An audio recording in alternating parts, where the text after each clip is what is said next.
Good evening. Good evening. Good evening. Thank you. Thank you. Good evening. So, thank you. Good evening. So, Congressman John Lewis, before his passing, wrote, "Democracy is not a state, it is an act." And what he meant was that America's democracy is not guaranteed. It is only as strong as our willingness to fight for it.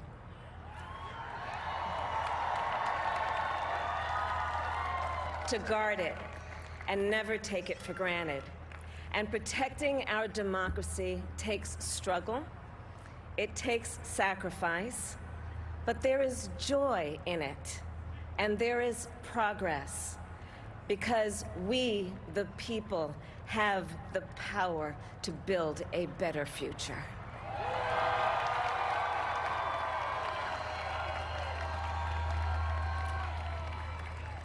And when our very democracy was on the ballot in this election, with the very soul of America at stake, and the world watching, you ushered in a new day for America.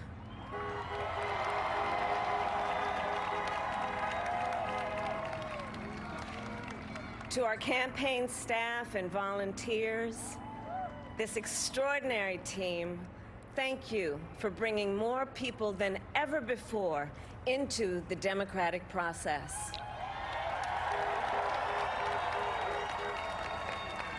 And for making this victory possible. To the poll workers and election officials across our country who have worked tirelessly to make sure every vote is counted, our nation owes you a debt of gratitude.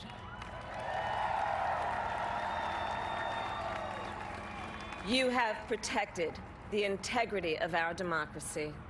And to the American people who make up our beautiful country, thank you for turning out in record numbers to make your voices heard.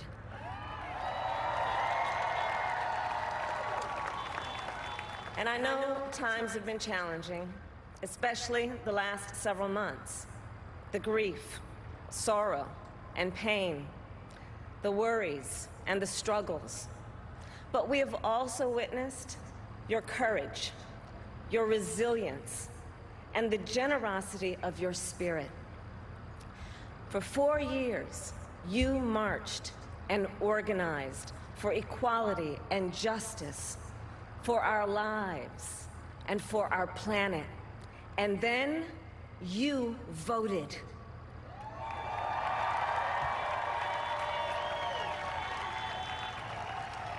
And you delivered a clear message. You chose hope and unity, decency, science, and yes, truth.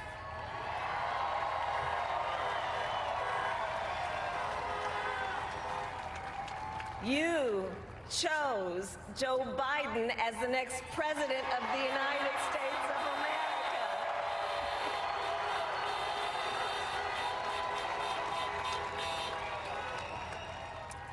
And Joe is a healer, a uniter, a tested and steady hand, a person whose own experience of loss gives him a sense of purpose that will help us as a nation reclaim our own sense of purpose.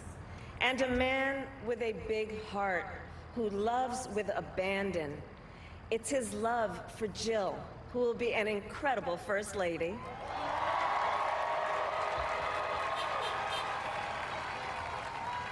It's his love for Hunter and Ashley and his grandchildren and the entire Biden family.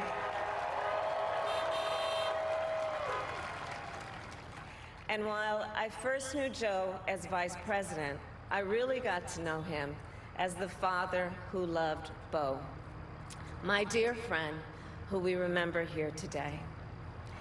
and to my husband, Doug,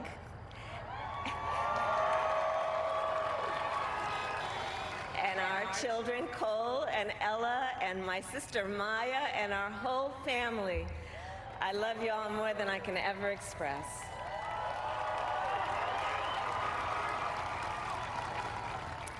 We are so grateful to Joe and Jill for welcoming our family into theirs on this incredible journey. And to the woman most responsible for my presence here today, my mother, Shamala Gopalan Harris, who is always in our hearts.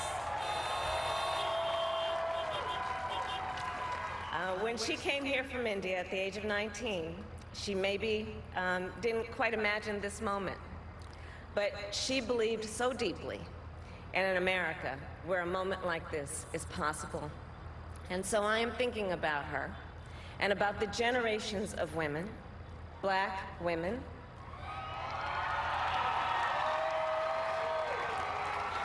Asian, white, Latina, Native American women, who throughout our nation's history have paved the way for this moment tonight. Women who fought and sacrificed so much for equality and liberty and justice for all, including the Black women who are often, too often, overlooked, but so often prove they are the backbone of our democracy.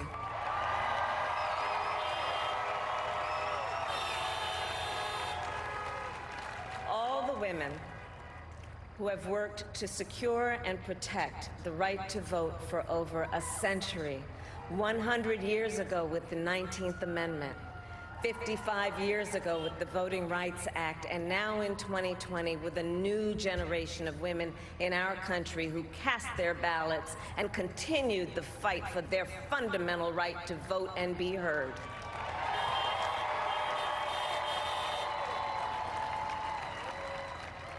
Tonight I reflect on their struggle, their determination, and the strength of their vision to see what can be unburdened by what has been. And I stand on their shoulders. And what a testament it is to Joe's character that he had the audacity to break one of the most substantial barriers that exists in our country and select a woman as his vice president.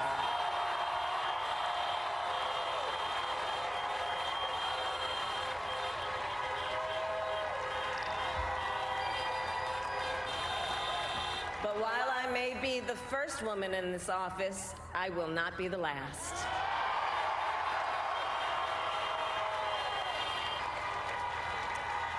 Because every little girl watching tonight sees that this is a country of possibilities.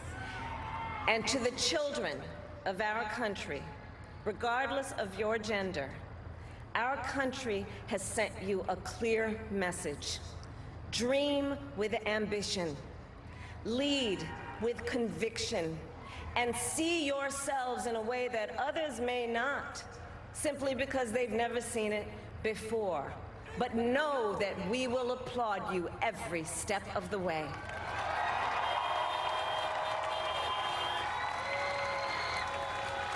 And to the American people, no matter who you voted for, I will strive to be a vice president, like Joe was to President Obama, loyal, honest, and prepared, waking up every day thinking of you and your family.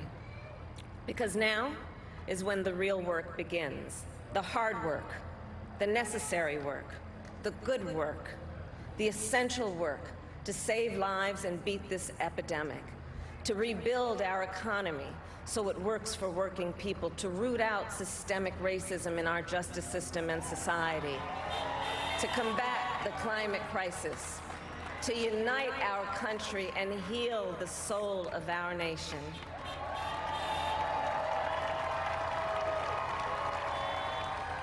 And the road ahead will not be easy, but America is ready, and so are Joe and I.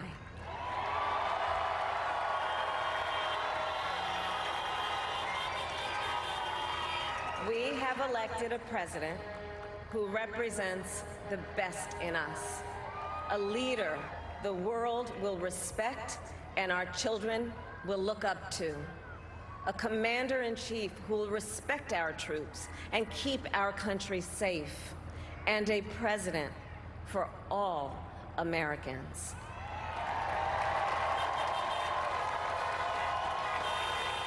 And it is now my great honor to introduce the President-elect of the United States of America, Joe Biden.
Hello, my fellow Americans,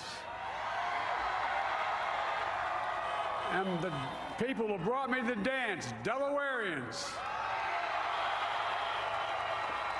I see my buddy Senator Tom Carper down there, and I think Senator Coons is there, and I think the governor's around. Is that Ruth Ann?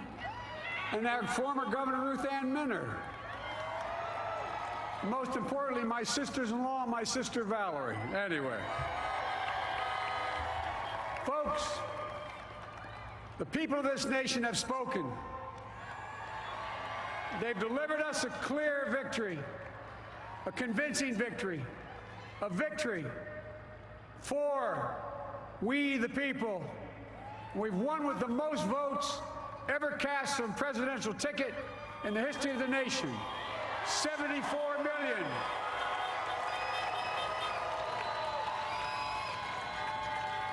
What I must admit has surprised me. Tonight, we're seeing all over this nation, all cities and all parts of the country, indeed across the world, an outpouring of joy, of hope, renewed faith in tomorrow, bring a better day. And I'm humbled by the trust and confidence you placed in me. I pledge to be a president who seeks not to divide, but unify, who doesn't see red states and blue states, only sees the United States, and work with all my heart, with the confidence of the whole people, to win the confidence of all of you. And for that is what America, I believe, is about. It's about people, and that's what our administration will be all about. I sought this office to restore the soul of America, to rebuild the backbone of this nation, the middle class, and to make America respected around the world again, and to unite us here at home. It's the honor of my lifetime that so many millions of Americans have voted for that vision. And now, the work of making that vision is real. It's a task, the task of our time. Folks, as I said many times before, I'm Jill's husband. And I would not be here without her love and tireless support of Jill, and my son Hunter, and Ashley, my daughter, and all our grandchildren, and their spouses, and all our family. They're my heart. Jill's a mom, a military mom, an educator, and she has dedicated her life to education. But teaching isn't just what she does, It's who she is. For American educators, this is a great day for y'all. You're going to have one of your own in the White House. And Jill's going to make a great First Lady. I'm so proud of her.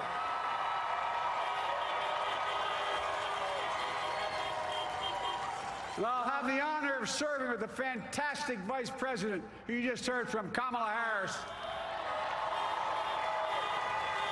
who makes history as the first woman, first black woman, the first woman from South Asian descent, the first daughter of an immigrant ever elected in this country. Don't tell me it's not possible in the United States. It's long overdue. And we're reminded tonight of those who fought so hard for so many years to make this happen. But once again, America's bent the arc of the moral universe more toward justice. Kamala, Doug, like it or not, your family. You become an honorary Biden, there's no way out. To all those of you who volunteered and worked the polls in the middle of this pandemic, local elected officials, you deserve a special thanks from the entire nation. And to my campaign team and all the volunteers, and all who gave so much of themselves to make this moment possible, I owe you. I owe you. I owe you everything. And to all those who supported us, I'm proud of the campaign we built and ran. I'm proud of the coalition we put together, the broadest and most diverse coalition in history. Democrats, Republicans, independents, progressives, moderates, conservatives, young, old, urban, suburban, rural, gay, straight, transgender, white, Latino, Asian, Native American. I mean it, especially those moments, and especially those moments when this campaign was at its lowest ebb. The African American community stood up again for me. You've always had my back, and I'll have yours. I said at the outset, I wanted to represent this campaign to represent and look like America. We've done that. Now that's what I want the administration to look like and act like. For all those of you who voted for President Trump, I understand the disappointment tonight. I've lost a couple times myself. But now, let's give each other a chance.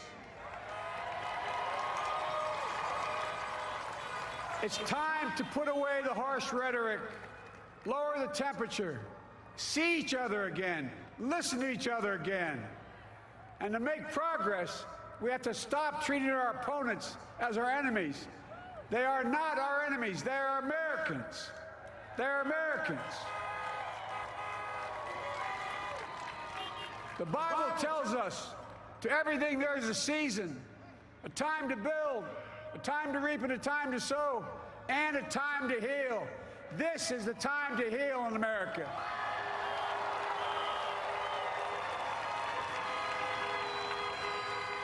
Now this campaign is over. What is the will of the people? What is our mandate? I believe it's this.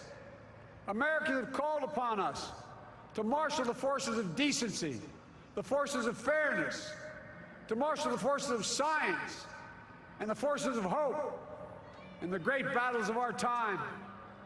The battle to control the virus, the battle to build prosperity, the battle to secure your family's health care, the battle to achieve racial justice and root out systemic racism in this country, and the battle to save our planet by getting climate under control, the battle to restore decency, defend democracy, and give everybody in this country a fair shot. That's all they're asking for, a fair shot. Folks, our work begins with getting COVID under control. We cannot repair the economy, restore our vitality, or relish life's most precious moments, hugging our grandchildren, our children, our birthdays, weddings, graduations, all the moments that matter most to us until we get it under control. On Monday, I will name a group of leading scientists and experts as transition advisors to help take the Biden-Harris COVID plan and convert it into an action blueprint that will start on January the 20th, 2021. That plan will be built on bedrock science. It will be constructed out of compassion, empathy, and concern. I will spare no effort, none, or any commitment to turn around this pandemic. Folks, I'm a proud Democrat, but I will govern as an American president. I'll work as hard for those who didn't vote for me as those who did. Let this grim era of demonization in America begin to end here and now.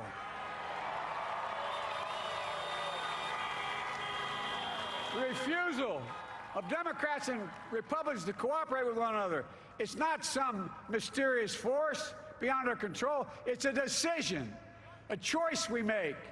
And if we can decide not to cooperate, then we can decide to cooperate. And I believe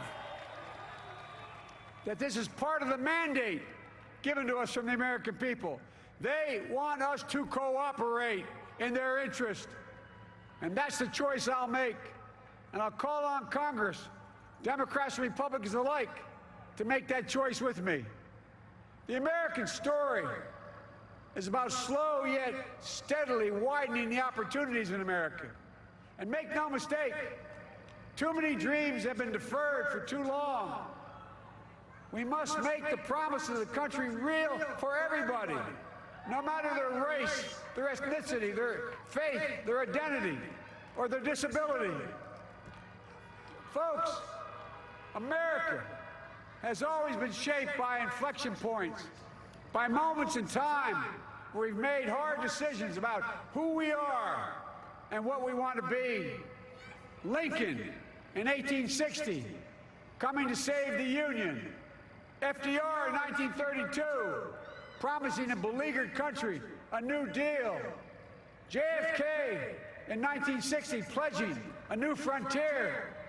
And 12 years ago, when Barack Obama made history, he told us, yes, we can. Well, folks, we stand at an inflection point. We have an opportunity to defeat despair, to build a nation of prosperity and purpose. We can do it. I know we can. I've long talked about the battle for the soul of America. We must restore the soul of America. Our nation is shaped by the constant battle between our better angels and our darkest impulses. And what presidents say in this battle matters. It's time for our better angels to prevail. Tonight, the whole world is watching America. And I believe at our best, America is a beacon for the globe. We will lead not only by the example of our power, but by the power of our example. I've always believed, many of you heard me say it, I've always believed we can define America in one word: possibilities. That, in America, everyone should be given an opportunity to go as far as their dreams and God-given ability will take them. You see, I believe in the possibilities of this country. We're always looking ahead to an America that's freer and more just, ahead to an America that creates jobs with dignity and respect, ahead of America that cures diseases like cancer and Alzheimer's, ahead to an America that never leaves anyone behind, ahead of America that never gives up, never gives in. This is a great nation. It's always been a bad bet to bet against America. We're a good people. This is the United States of America, and there's never been anything we've been not able to do when we've done it together. Folks, in the last days of the campaign, I began thinking about a hymn that means a lot to me and my family, particularly my deceased son, Bo. It captures the faith that sustains me and which I believe sustains America. And I hope it can provide some comfort and solace to 230,000 Americans who've lost a loved one to this terrible virus this year. My heart goes out to each and every one of you. Hopefully this hymn gives you solace as well. And it goes like this. And he will raise you up on eagle's wings, bear you on the breath of dawn, and make you to shine like the sun, and hold you in the palm of his hand. And now together, on eagle's wings, we embark on the work that God and history have called upon us to do, with full hearts and steady hands, with faith in America and in each other, with love of country, a thirst for justice. Let us be the nation that we know we can be, a nation united, a nation strengthened, a nation healed. The United States of America, and ladies and gentlemen, there's never been anything we've tried we've not been able to do. So remember, as our grandpapa used to say when I walked out of his home when I was a kid up in Scranton, he said, "Joey, keep the faith." And our grandmother, when she was alive, she yelled, "No, Joey, spread it. Spread the faith. God love you all. May God bless America, and may God protect our troops." Thank you, thank you, thank you.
You've been watching the Joe Biden acceptance speech of the President of the United States of America. He is now the President-elect.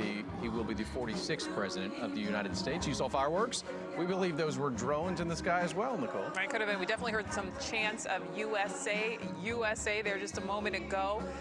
Joe Biden's family gathered on the stage. Kamala Harris's family gathered on the stage. 77-year-old Biden really seeming to relish this moment right now. We know he has run for president numerous times, but this is the time. Pennsylvania just called earlier today, knocking him over the 270 electoral vote threshold. He now becomes the 46th president-elect of the United States. Yeah, some of the key things that he talked about in his speech, one thing that I think a lot of people are going to take notice of because of the numbers of coronavirus continue to go up. He said our work begins with getting COVID under control. He mentioned he's going to start Monday setting up a task force. Exactly. And on January 20th, when he is sworn in, he's going to put that plan into action. Well, let's bring in NewsNation anchor Rudabeh Shabazi. She has been our correspondent in Delaware all week. Rudabeh, you were there seeing this live. What are your thoughts? Well, it is a moment of jubilation for the people, at least who are here. We just saw a pretty spectacular fireworks show, and it was a unifying message, which is in keeping with his entire campaign. After this divisiveness that we've seen throughout this campaign, it's been ugly at times, this race, and so he said this is a battle now between our better angels and our darkest impulses, the battle for a soul of our nation, which has been a theme throughout this entire campaign. He said America is summed up by one word: possibilities, and there was a lot of history made tonight that demonstrated that in Vice President-elect Kamala Harris, in the fact that there is now a woman in the White House. Her parents were immigrants, and she said, my mother, when she immigrated from India at 19 years old, never would have imagined this was possible. Also the first Asian woman, the first black woman, and the first woman, period. And so a lot of history has been made tonight. But that message in keeping with unifying the nation, again, reiterating not blue states and red states, but the United States. Some of the themes he touched on that he and Kamala Harris, Vice President-elect Kamala Harris, have already been working on. Basically, the coronavirus is top of mind for everyone, and with that comes the economy. He expressed his condolences to all the families who have suffered because of the coronavirus and who have lost people. He said now is the time to heal America, that let's give each other a chance. Let's listen to each other. We are opponents, but we're not enemies, and this is the time to heal America, to come together. What now is our mandate is decency, science, fairness, hope, prosperity. He touched on racial injustice and talked on science and saving the planet to defend democracy and give everyone in America a fair shot. He said that's all anyone wants in this country is a fair shot. So again, he did win more votes than any other ticket in history, in United States history, with more than 74 million votes. And this was a message of unifying the country. And Rudabeh, can we just ask you really quickly, at the start of Kamala Harris's portion of this, we did see a few shots of the audience. We saw some people crying, we heard the cheering, we could hear the chanting, and then we focused kind of on the stage. Just talk to us a little bit about how the crowd reacted, since you're right there. Yeah, the crowd was kind of hanging on every word. They were quiet and they were just watching. And now in the end, at the end of this speech, they watched the fireworks. There are a lot of people dancing. It kind of feels like a block party, a drive-in movie. It felt like a drive-in movie theater while the speech was being made, because everyone was just so intently watching the stage, and people have their cars. And now everyone's out dancing, kind of running around, a lot of smiles. And so it feels like a party. It feels very festive. And her speech also, introducing Joe Biden, also talking about how Joe Biden is a healer and that it's time for him to bring this nation together to give our country a sense of purpose.